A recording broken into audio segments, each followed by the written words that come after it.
I welcome you all to this special class on Unacademy YouTube Unlock platform.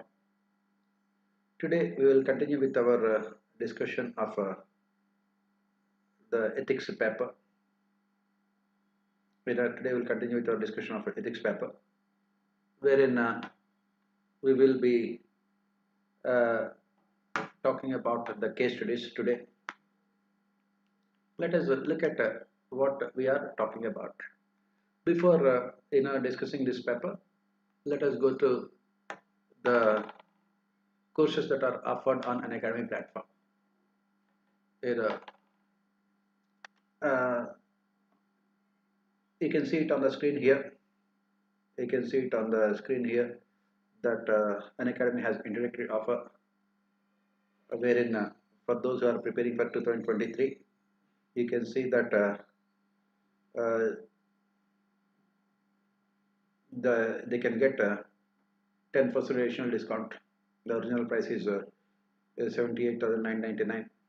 Now they can get it for 63,898 rupees. And this offer is valid only till today. So you can take admission in this course.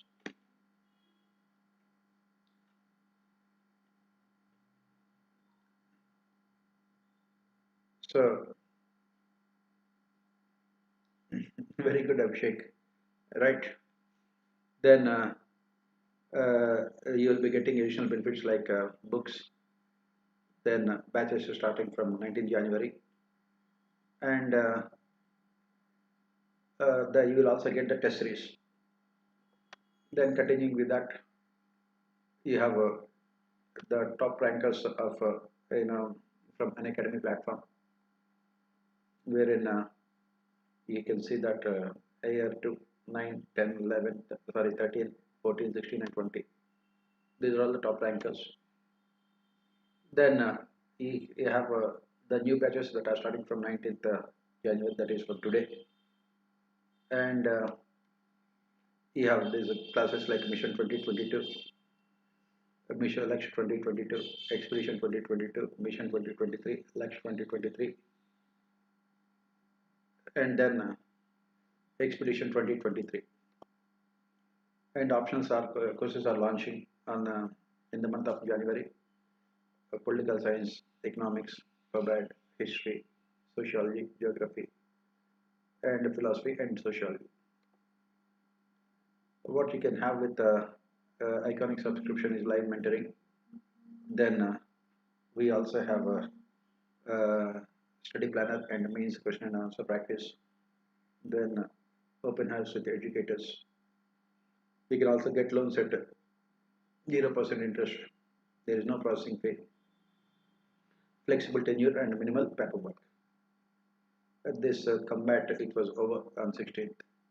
So these are all the courses that are offered on an academic platform. Let us look at what we are discussing. So we are looking at this ethics case studies. Let us go through the case studies. We have seen till the first case study yesterday, and let us go to other case studies, right? So let us see them. Uh, you can see this case study on your screen. You can see this case study on your screen. You are the vice principal of a degree college in one of the middle class towns. Middle class towns. We don't know what is this middle class town. Only UPSC can tell us what is this middle class town. Right? Its principal has recently retired, and management is looking for his replacement. There are also feelers that the management may promote you as principal. In the meantime, during annual examination, the flying squad came from the university, caught two students red-handed, involving in unfair means. A senior lecturer at the college was personally helping those students in this act. A senior lecturer of the college was personally right. The senior lecturer also happens to be close to the management. One of the students was the son of a local politician who was responsible in getting college affiliated to the present reputed university. The second student was the son of a local businessman who has donated maximum funds to the college for running the college. Then you immediately informed the management regarding this unfortunate incident. The management told you to resolve the issue with flying squad at any cost. They further said that such incident will not only tarnish the image of the college but also of the politician and the businessman, who are very important personalities for the functioning of the college. You are also given the hint that your further promotion to principal depends on your capability in resolving the issue with flying squad. In the meantime, in the meantime, you were intimated by your administrative officer. You were intimated by your administrative officer that certain members of the students' union are protesting outside the college gate against the senior lecturer and the students involved in this incident and demanding strict action against the defaulters. Discuss the ethical issues involved in this case. Critically examine the options available to you with you as vice principal. What will you adopt and why? So that is what the question is about. As you can see here, this is what we say in life all the time. It is not about black and white. That is what we say. It's not about black and white. You have to take decisions, and you have to take decisions which can be considered good by someone, which can be considered bad by someone else. So that is where you have to look at your ethical standards here, right? As the case study here talks about it. As the case study here talks about it, you can see that some students were copying in the examination. One of those flying squads had caught those two students copying in the examination. One of the senior lecturers was also helping the students. Both the students come from different powerful backgrounds. One student's father was responsible for the college getting status, as the question says, affiliated to the reputed university, and the student's father was a local businessman who donated maximum funds to the college. So now the question here is that what should you do in this case? And you are the vice principal, and you are also given the hint that you can become the principal provided you resolve the issue. That means, on the other hand, we can see that these students are protesting. The rest of the students in the college are protesting students' union against this lecturer and students involved in this action. So what will you do? What are the ethical issues involved in this case? Right? So this is a very simple case study. What are the ethical issues involved in this case? What are the options available to you? And what will the option that you adopt and why?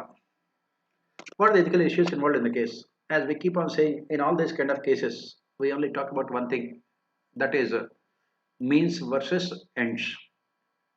Right? Means versus ends. Here, what happened is, the parents of both the students have helped the college. So, reciprocity can be there. What you can do is that you can request the flying squad to show leniency and tell them that, right,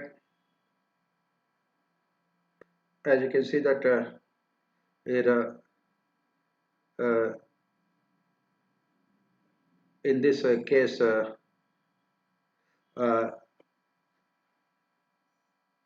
it is said that these students can be let off by the management because they are important from the university point of view, college point of view, from the future of the college point of view. So what is the ethical issue involved here? Are you willing to forget? Are you willing to sacrifice either? Are you willing to sacrifice the standards of your university college for the sake of immediate benefits that you will be getting. So here it is about the self-interest also, because if you let them off, then there is every possibility that you can be promoted as the principal of the college, and there is every possibility that you can also in a college also can get to continue to get funds. There is every possibility that in a it will also be an important part of the reputed university, your college. That is where it stops there. Under those circumstances, what should you do? Should you be sacrificing, you know, should you be sacrificing the principles and ethics of your college for the sake of the short-term benefits, right? That is what the question here is.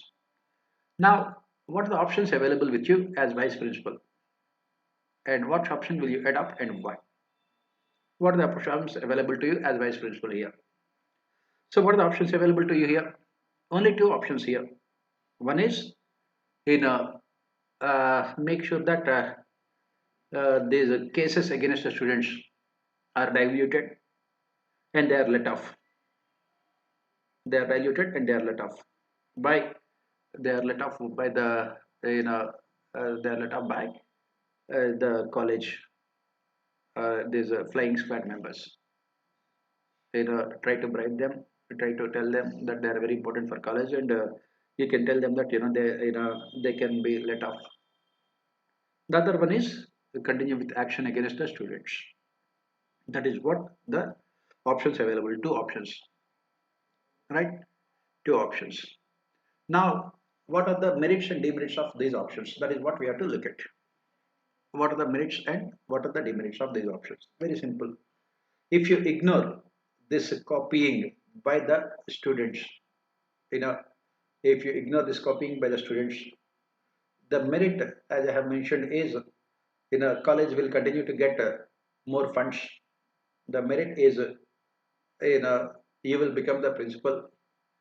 The merit is uh, the college will continue to get recognition from the university. These are all the merits. What is the demerit here? The demerit here is your actions are both illegal as well as unethical. That is what we say here. The demerit is your actions are both illegal and unethical. What are we saying here? What we are saying here is that you are letting off the students who are indulging in unfair means, and of course in a connivance with the college authorities. Obviously, this will have a long-term negative impact on the college. This will have a long-term impact on the college. And then, coming to the second option, you will, take strict action against the students, irrespective of, what their parents have done for the college. You will take strict action against them. And if you are taking strict action against them, irrespective of what they have done, what is the merit and what is the demerit? The merit is that your actions are both legal and ethical. The demerit is that you will not be promoted as a principal. You will not be promoted as principal, and the management also can take action against you. So under those circumstances, what will you do? Under those circumstances, what will you do? So what will you do under those circumstances? You will, as the question says, you will take strict action against them. You will take strict action against them, irrespective of what they are, who they are. You will ask the flying squad to take action against them as per the law. They can be debarred. They can be they can be debarred from taking the examination for this year. And why you have taken this action? What is the justification? That is what is very important. What is the reason why you have taken this action? Why you have taken this action? Because as we study with the deontological ethics, you know that is what I said all the time. In ethics papers, the most important thing here is in ethics paper. The most important thing here is the justification of your action. Why you have taken this action? Why? Because as we study in our ethics, deontological ethics. What does this deontological ethics say? They say that this deontological ethics, they say that these what they say is that they say that means are as equally important as ends. Unfair, unethical, immoral, illegal means cannot justify ethical objectives, moral objectives. That is what Mahatma Gandhi would say. That is what the deontological ethics would say. So, if you are ignoring deliberately this kind of mischief on the part of both the students, on the part of both the students, what you are doing is that you are adopting unethical means to achieve ethical ends, which is not at all right. Second reason why you will take action against them. So, as we study in a attitude topic, people learn their attitude and behavior by observing the actions of the superiors. For example, if the college management tries to protect both these students who have indulged in unfair practices, what kind of message college management is sending to the rest of the students? That you can do whatever you want as long as you are important for the organization, you are important for college. All your illegal, unethical actions will be tolerated by the management. That is the wrong kind of message. And third important reason why you are taking action against third important reason why you are taking action against those students is that uh, for any educational institution, what is the most important thing? It is not about money or anything else. For any educational institution, the most important thing is its integrity, its values, its credibility. If people from outside the college come to know that the management is illegally, unethically helping the students to clear the examination, automatically the college will lose its credibility. Any amount of recognition by the university, any amount of funds will not save the college in the short term, in the long term. Will not save the college in the long term. And that is the reason why, again, you will not, that is the reason why, again, you will take action against them. Next reason why you will take action against them, as I mentioned, it is about short-term benefit versus long-term consequences. If you protect those students, it will benefit the college in the short term. It will benefit the college in the short term in the form of getting some more funds, in the form of becoming a part of that getting in the form of becoming part of that university. But in the long term, as I mentioned, if people come to know outside that this is what the college is doing, it is encouraging the students to adopt these fraudulent practices, the credibility of the college will be lost and it will be destroyed. For any organization, the biggest the investment is its goodwill and credibility. Not only that, you will also recommend to the management action against the senior lecturer who has also helped these students to indulge in copying practices. Because again the same thing. For any organization, what is important is ethics and discipline.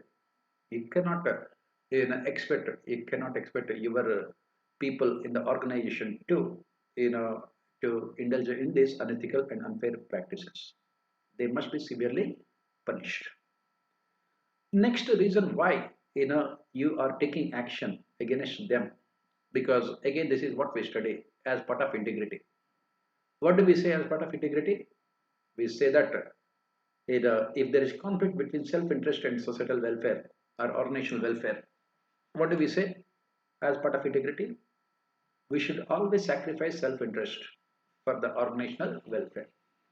Here in this case, you can see that if you compromise with your standards and ethics and allow this practice to be continued, you will be getting promotion and you will become the principal also.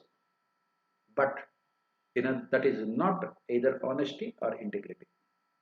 So what you are doing is that you don't mind losing this coveted position of principal for the sake of the organization itself. Then what do you do? After taking action, you will meet the management and explain to them your decisions and also give your own explanation why you have taken those decisions. You will meet the management and you will explain to them the reasons why you have taken those particular decisions. And that is where either that is what and you will do. And you will say that let the management do whatever they want. If they want to stop your promotion, so be it. Because for the sake of the much larger organizational interest, you are willing to sacrifice your self-interest. And of course, another reason is that student unions are rushing, and obviously it can result in bringing more bad name to the college, right? That is the reason why this is the action that you are taking. That is the reason why this is the action you are taking. As we keep on saying, for any organization, for any institution, the most important investment is goodwill. It is not money and nothing else. It is the goodwill among the people. It is a goodwill among the students. It is goodwill among the stakeholders.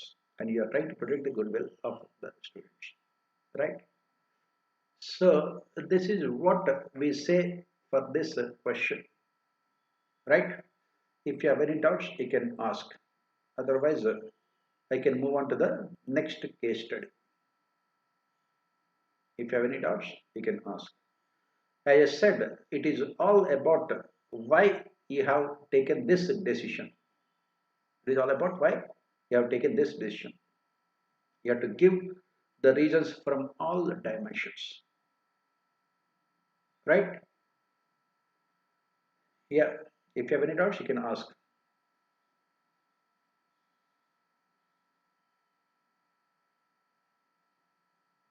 Right? If you have any doubts, you can ask.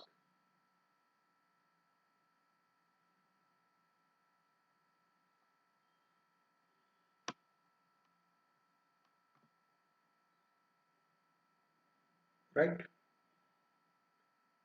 Okay. Then we can move on to the next case study. We can move on to the next case study. What is the next case study here? You can see that on your screen. An elevated corridor. An elevated corridor is being constructed. An elevated corridor is being constructed to reduce traffic congestion in the capital of a particular state. It is constructed to reduce traffic congestion in a particular state, in the capital of a particular state. You have been selected as the project manager of this prestigious project on your professional competence and experience. The deadline is to complete the project in the next 2 years by 20th June 2021. Since the project to be inaugurated by the Chief Minister before the elections are announced in the second week of July 2021. In the second week of July 2021. While in carrying out the surprise inspection by inspecting team, a minor crack was noticed in one of the piles of the elevated corridor, possibly due to pure material used. He immediately informed the chief engineer and stopped further work. It was assessed by that the minimum 3 pairs of elevated corridors have to be demolished and reconstructed. But this process will delay the project by minimum 4 to 6 months. The chief engineer overruled observation of inspecting team on the ground that it was a minor crack which will not in any way impact the strength and durability of the bridge. He ordered you to overlook the observation of inspecting team and continue working with the same speed and tempo. He informed you that the minister does not want any delay as he wants the chief minister to inaugurate the elevated corridor before the elections are declared. Also informed you that the contractor is for a relative of the minister and he wants him to finish the project. He also gave you the hint that your further promotion as additional chief engineer is under consideration of the ministry. Then, however, he strongly felt that a minor crack in the pier of the elevated corridor will adversely affect the health and life of the bridge, and therefore it is very dangerous not to repair the elevated corridor. Under these conditions, what are the options available to you as project manager? What are the ethical dilemmas being faced by the project manager? What are the professional challenges likely to be faced by the project manager and his response to overcome those such challenges? What can be the consequences of overlooking the observations raised by the inspecting team? Please remember, UPSC unfortunately is repeating the case studies.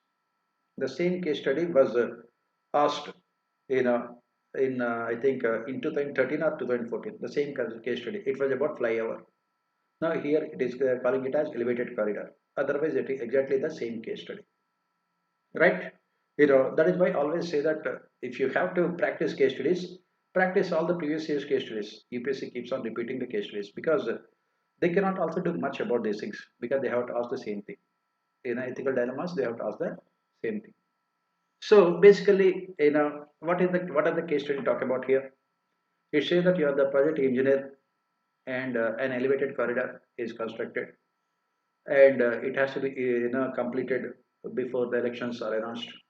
It is a prestigious project. The chief minister wants to inaugurate this corridor, and then the work is going on, and the contractor is also the relative of the minister, and so you have inspected the project, and you found out that there were some cracks in that corridor, and you felt that these cracks are too serious to be ignored. So informed the chief engineer, and the chief engineer has said that he can ignore them and complete the project on time. And he also said that the contractor is the relative of the minister, so you have to be very careful also. And the chief engineer also has said that you will be in the list of promotion, complete the project and get your promotion. That is what. So, and but you feel that this is not the right thing to do. Why? Because this can lead to this project being under dangerous conditions. It can also lead to collapse. It can lead to loss of lives, everything, because you have seen for yourself, right? And so under those circumstances, what will you do? That is what the question says. So under these given conditions, let us look at the questions here. What are the options available to you as a project manager? What are the options available to you? Two options. One is follow the orders of the chief engineer, continue with the project. Second one is do not follow the orders. Right? These are the two options available to you. Right? Then, right, what will you do? What should you do? Right? What are the options? First, follow the orders of the chief engineer. Second option is, ask the chief engineer to give written order. Right? So second one is you will prepare a written report wherein you mention all the problems in continuing with the project and submit the report to the chief engineer and say that I want written in communication from you for me to continue with the project. Third option is approach his superiors and explain to them the problems in continuation of the project. Fourth option is you stop the work and and ask the contractor to again demolish those pillars and again construct them, which will again take time. So these are all the things that you can do. As we proceed, we look at what are the problems with all these options. Then what are the ethical dilemmas being faced by the project manager here? As a project manager, what are the dilemmas that you face here? As a project manager, what are the dilemmas that you face here? What are the dilemmas that you will be facing here? first and foremost, following the orders of your superior, discipline, either following orders of your superior versus following your own conscience, hierarchy versus conscience, your own voice of conscience. Second, dilemma here is that second dilemma here is that what is legal and what is moral, that is also there here, because continuing with the project can be legal because you are not responsible for it, but continuing with the project with such kind of dangerous and damage can be unethical also. And then you know, how to respond to those challenges. Yes, yes, Abhishek, you can write the pros and cons then and there itself, right? you know or you can write them later, whatever it may be, it is not a problem at all, right? you know but as I said, you know the importance should be given to what you should be doing, because here the basic issue here is the safety and security of people. That is the most important thing here. It is not about elections, Abhishek, here.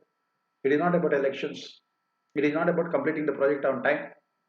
It is not about getting your promotion. These are not the issues. It is not about getting promotions. It is not about completing the project on time. It is not about anything else. Getting your promotion. It is about safety and security of the people. So what you have to do under these circumstances is that you know, what you have to do under these circumstances is you must come out with a solution which is what we call win-win solution. Under these circumstances, you have to come out with a solution which we call it as win-win solution. What is that win-win solution? So, first and foremost, as I mentioned, the most important thing for you here is the safety and security of the people and nothing else. You are the project manager. You are the in charge engineer of the project. You are the project manager. You are the in charge engineer of the project. So ultimately, the responsibility is on your shoulders. You have to take up the moral responsibility. So what do you do then? What will you do? What do?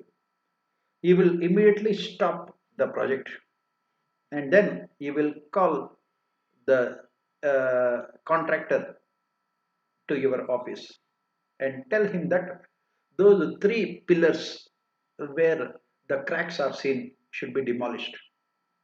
They should be demolished. Those three pillars where the cracks are seen should be demolished. And he must reconstruct them, because you cannot compromise with the safety and security. He cannot compromise with the safety and security. He cannot compromise with the safety and security. Right? And then, you tell him that the project also has to be completed on time before the elections. So you will tell the contractor that he must employ more number of people. He must employ double work, double the number of people. He must make sure that the work is done in both the day and night, 24 hours, so that the project can be completed on time. So that the project can be completed on time. Right? And then whatever the additional expenditure, will be paid by the government only, because whose mistake there was, nobody knows exactly there. They here the case study does not mention whose mistake was there, right? So additional expenditure will be borne by the government only. And what is the reason why the additional expenditure will be borne by the government here? As we study in ethics paper, you know if there is a conflict between economy and effectiveness. Economy means in terms of reducing the expenditure, effectiveness in terms of realizing the outcomes. We should always give importance to effectiveness, because at this point of time, what is the most important thing here is you must protect the lives of the people. So for that, if the government has to bear additional burden, additional sum of money, so be it. because additional sum of money should not come in the way of what we call the safety and security of the people. And you will ask the contractor to employ more people, increase the duration of work 24 hours, and demolish those pillars and reconstruct them, and also complete the work within the stipulated time period. After doing all these things, you will write, you know, you will prepare a report and send it to your superior, giving the reasons of you know, why you have taken that decision, right? Why you have taken that decision, right?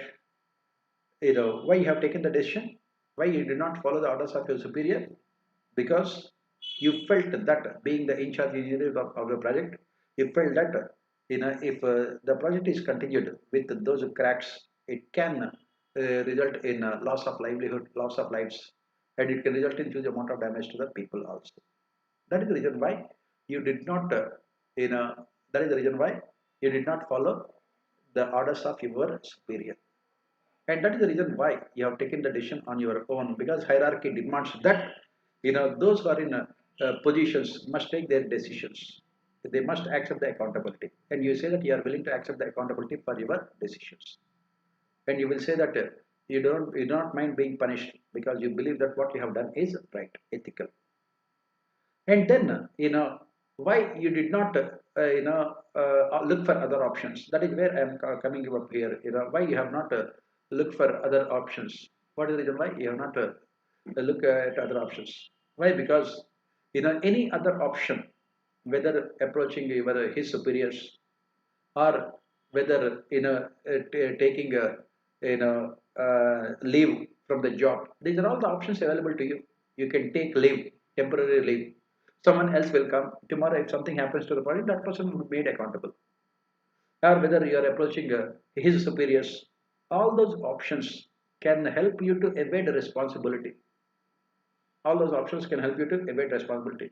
Or asking for written communication from the chief engineer, all those options can help you to evade responsibility ultimately, but they will not help you to solve the problem. What is the problem here?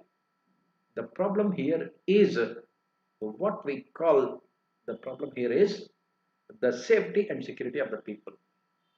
If you take a leave, what happens?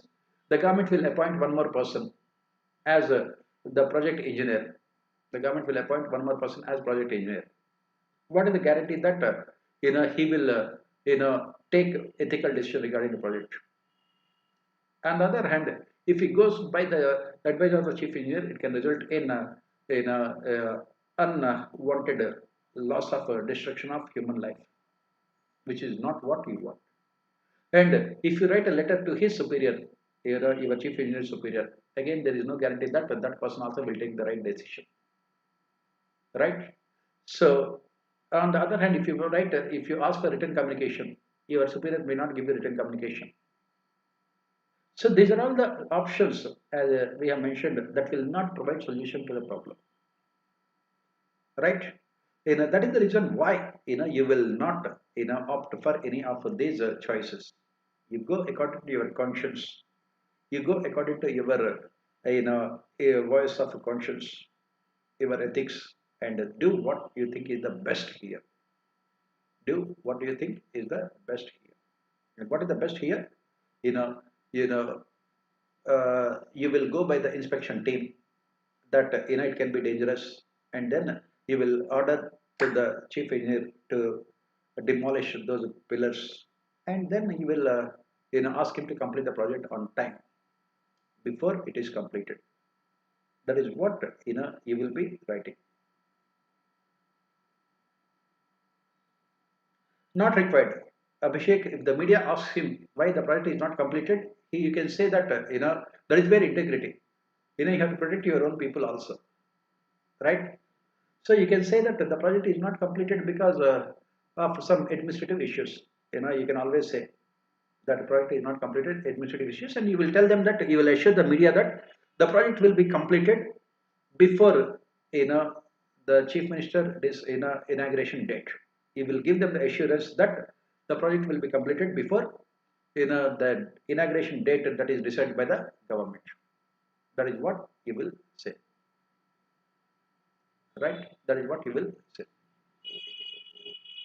You will say that you are confident that it will be completed, and you say that you are taking full responsibility for completing the project. You are taking full responsibility. In this manner, you are answering all the questions that are being asked here. What are ethical dilemmas we have discussed? What are the professional challenges to be faced by project manager? Is response to overcome those challenges? What is the response? And what can be the consequence of overlooking the observation raised by the inspecting team? As we discussed, if you overlook the observations made by the inspecting team, it can result in disastrous consequences. Right? That is what you have to write for this question. That is what you have to write for this question. Right? If you have any doubts, you can ask. Otherwise, I can move on to the next case study. If you have any doubts, you can ask.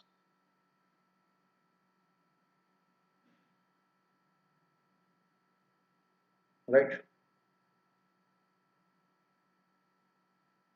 Exactly, Abhishek. That is what I always say. If at all you have to practice, you are only practicing previous year questions. UPSC keeps on repeating them all the time. Let us go to the next case study. Let us go to the next case study here. The coronavirus pandemic has quickly spread to various countries. As on 8th May 2020, 8th May 2020, India has 56,342 cases of corona.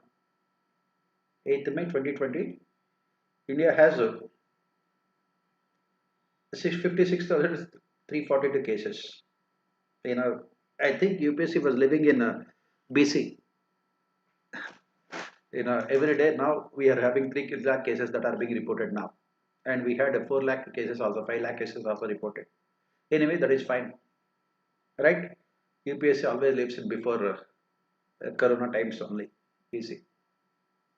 India, with a population of more than 1.35 billion, had difficulty in controlling the transmission of coronavirus among its population. It has a difficulty. And the Ministry of Health and Family Welfare of India raised awareness about the outbreak. The Ministry of Health and Family Welfare raised awareness about outbreak and to take all necessary actions to control the spread of COVID-19. Indian government implemented a 15-day lockdown throughout the country to reduce the transmission of the virus. Schools and colleges had shifted to alternative modes of teaching, learning, evaluation, and certification. Online mode became popular during these days. India was not prepared for a sudden onslaught of such a crisis due to limited infrastructure in terms of human resources, money, and other facilities needed for taking care of this situation. Okay, fine. Thus, the disease did not spare anybody, irrespective of caste, creed, religion, on the one hand, and have nots on the other. Deficiencies in hospital beds, oxygen cylinders, ambulances, hospital staff, and crematorials were the most crucial aspects. You are a hospital administrator in a public hospital at the time when the coronavirus had attacked. Large number of people and patients were pouring into hospital in day and day out. Right? So this is what the case traces. What are your criteria and justification for putting your clinical and non-clinical staff to attend to the patients, knowing fully well that it is highly infectious disease and resources and infrastructure are limited.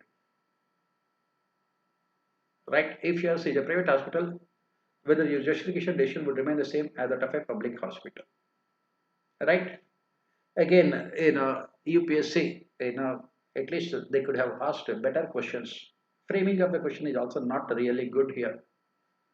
The framing of the question is also not really good here. They could have framed the questions in a better manner, but you cannot expect high levels of efficiency from UPSC, right?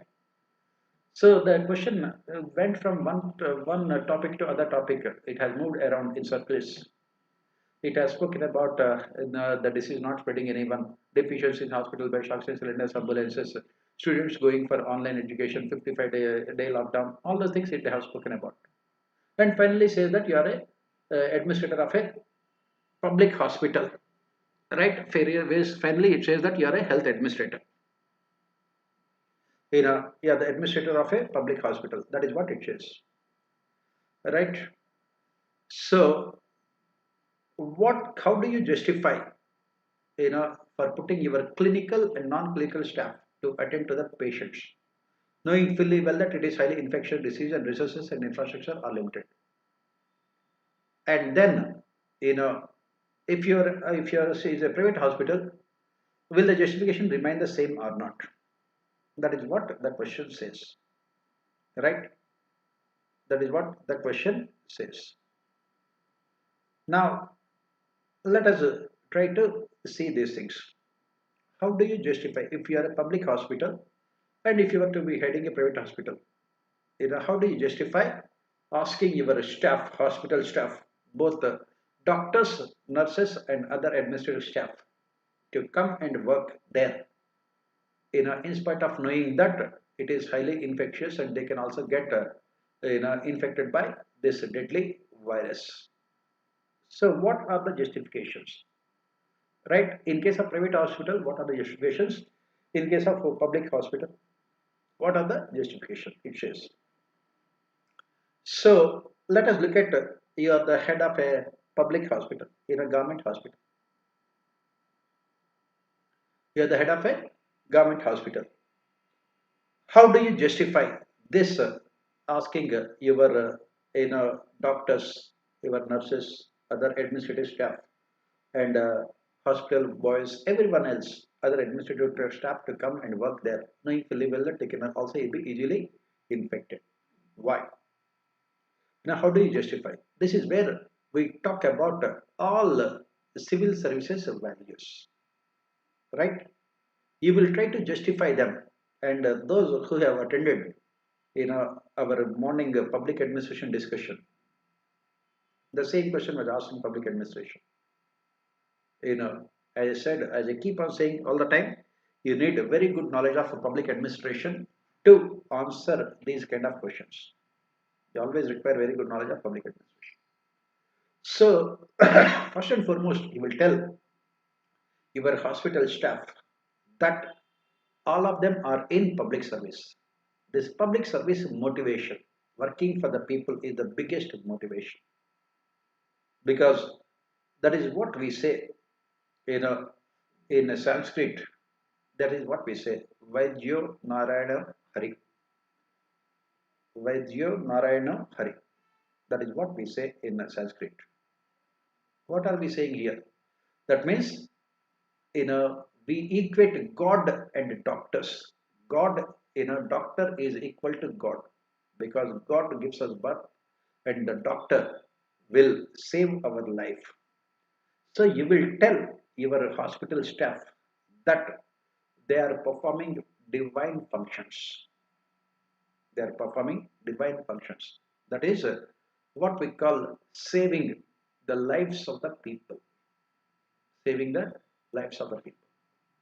That is what you will tell them. Saving the lives of the people. Second, patriotism. Second justification you are giving, patriotism. That is, they are working for the country. There is no difference between the soldiers who are saving the country, near the borders, risking their life, and the doctors and the other, non-medical staff who are working there. There is no difference between them, because both of them are saving the country. Patriotism. Next, third important justification, motivation you will give them is, when they are working there, you know, they are removing the pains and troubles of people. This is what we study in ethics paper. That is what we study in our ethics paper. What we say in our ethics paper is that real happiness we can get only when we are able to see happiness on the faces of other people with our efforts. Real happiness we can get only when we see happiness on the faces of other people with our work without expecting anything in return from them. Here, they are performing what is called a selfless service. When they save the lives of those patients who are affected by corona, when they save the lives of those patients who are affected by corona, you can see the happiness on the faces of those patients. You can see the happiness on the faces of those relatives. That gives you the kind of happiness which you can never get with any amount of money or any amount of comforts or luxuries. You say that they are able to, they are getting a golden opportunity to get what is called a real happiness. This is another justification you will give why they should be why they should be working here. Again, this is what Lord Krishna says when you are entering into battlefield. In a, why he was when he was giving justification for this, when he was giving justification for this Kurukshetra war, he was asking Arjun to go and fight the war.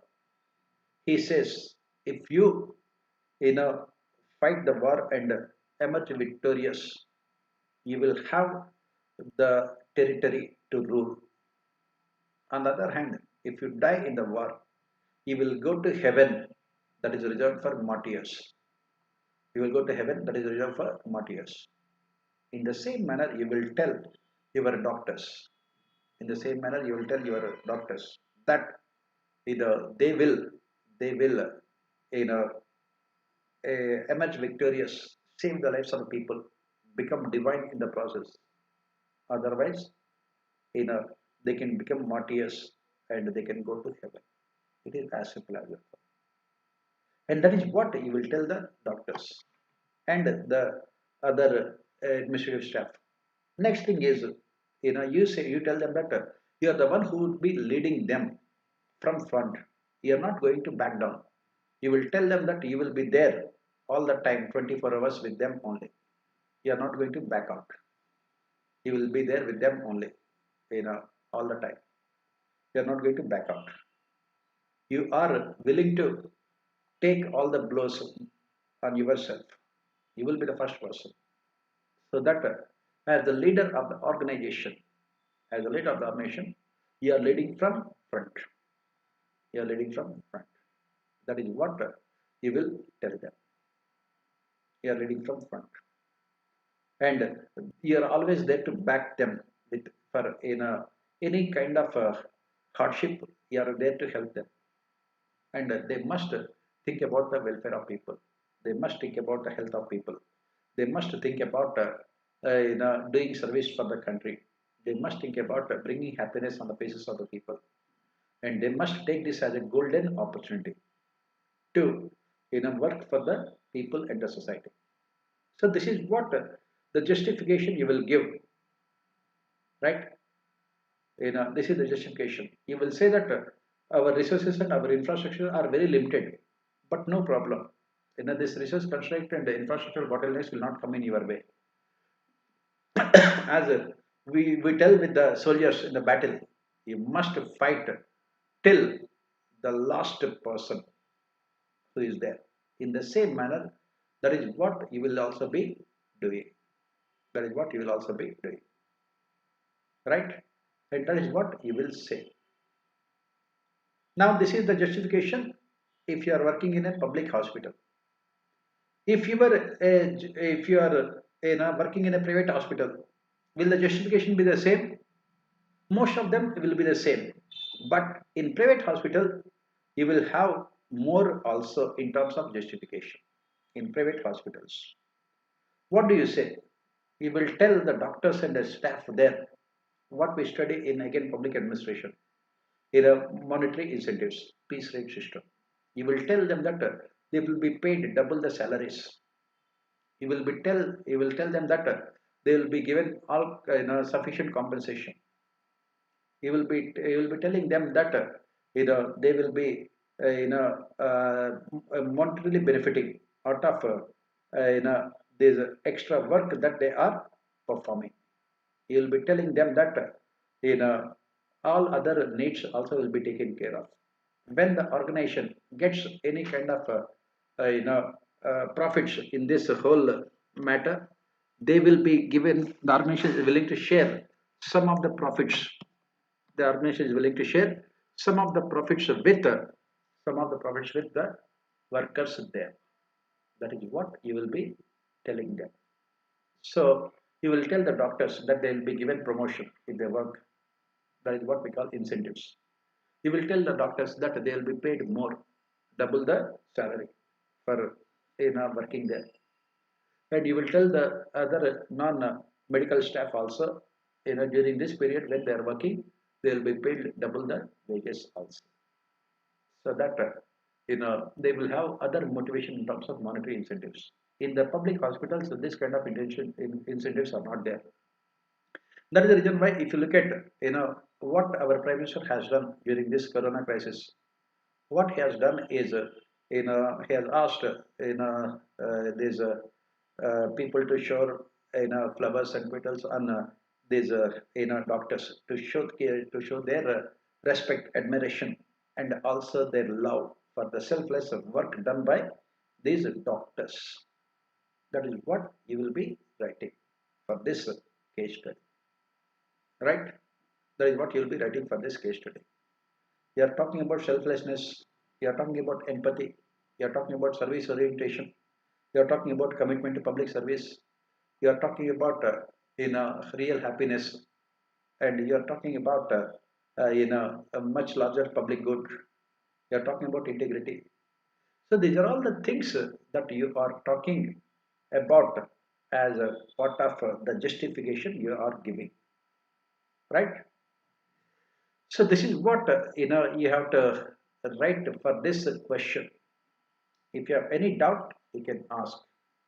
If you have any further doubt, you can ask. In case of private hospitals, you are also motivating them to other incentives like monetary incentives, promotions, and everything else. In case of private hospitals, yeah, that is what 50 lakh rupees Corona barrier insurance. That's what I am saying. Monetary incentives, insurance, and everything else, right?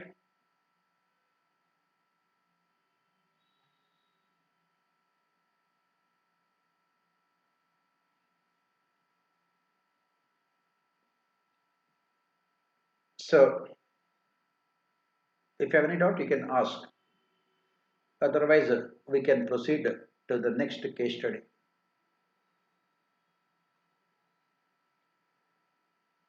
We are also reaching the end of our class. Let us first go through the case study. We can see this case study in our other classes, right?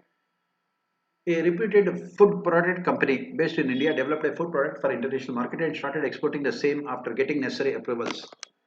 The company announced this achievement and also indicated that soon the product will be made available for the domestic consumers with almost the same quality and health benefits. Accordingly, the company got its product approved by the domestic competent authority and launched the product in the Indian market. The company could increase uh, its market share over a period of time and earned a substantial profit both domestically and internationally. However, the random sample test conducted by inspecting found that the product being sold domestically is in variance with the approval obtained from the competent authority. On further investigation, it was also discovered that the food company was not only selling the products which were not meeting the health standards of the country, but also selling them in the rejected export products in the domestic market. This adversely affected the reputation profitability of the food company. What action do you visualize should be taken by the competent authority against the company for violating the laid down domestic food standards and selling rejected exported products in the domestic market? What course of action is available with the food company to resolve the crisis and bring back its lost reputation? Examine the ethical dilemmas involved in the case. Right? So basically, the case study is about the unethical business practices followed by the food company. It has said that it is making a product available for domestic consumers, which it is selling in international market. But what it was doing is that it was only cheating, deceiving the domestic consumers. by selling an inferior product. By selling an inferior product. Then it was found that it was selling an inferior product to the domestic producers. When the inspection was done, then what should the competent authority should do with this company for violating the domestic standards, and what course of action that the company should be taking to resolve the crisis, and what are the ethical issues involved in the case study. That is what it says. As I mentioned, we can do these things in our other YouTube classes. We have two more case studies, so we'll do both of them in the other YouTube classes, right? So that is it. We can stop it for today here, and if you have any doubts you can ask. If you have any doubts you can ask, otherwise we can stop it here for today, right? Nilesh, I think it will not be tomorrow, because tomorrow I think I will be completing the other papers, I think. Yes, Abhishek, I will be taking next month also. I will be taking a lot of YouTube and special classes where I will be doing all these things. Next month also, in the month of February also, I will be doing all those things. Right? I will be taking a lot of classes. Don't worry. Right? So that is it. Tomorrow we will meet at the same time, and tomorrow I think I will be going to, you know, tomorrow I think I'll be going to something else. You know, yeah, right. So that is it. Tomorrow we will meet at the same time at 5 o'clock. Right?